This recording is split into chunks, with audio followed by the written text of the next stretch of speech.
In today's video, I'm going to teach you how to share your Behance profile link.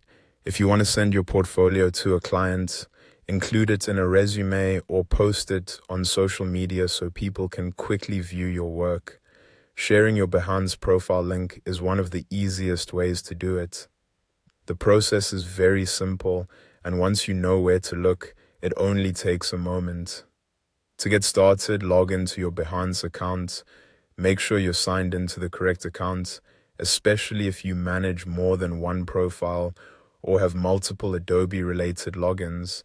This matters because you want to copy the link for the right portfolio before sharing it anywhere.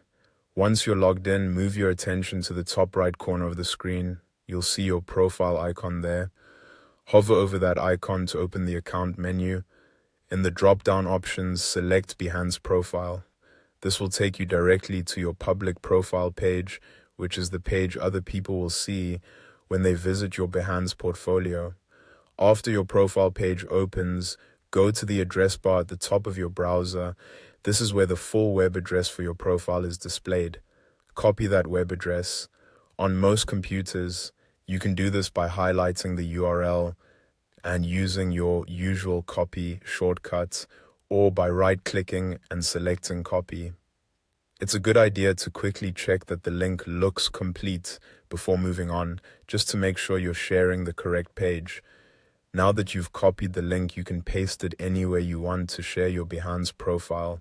For example, you can add it to an email when contacting a client or recruiter, include it in your resume or portfolio document, or place it in your social media bios and profiles.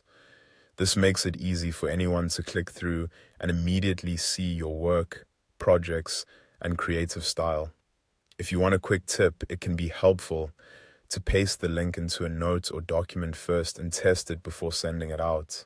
That way you can confirm it opens your public Behance profile exactly as expected. It's a small step, but it helps avoid sharing the wrong page or an incomplete link. And that's it. Once you've copied your Behance profile URL and pasted it wherever you need it, your profile is ready to be shared.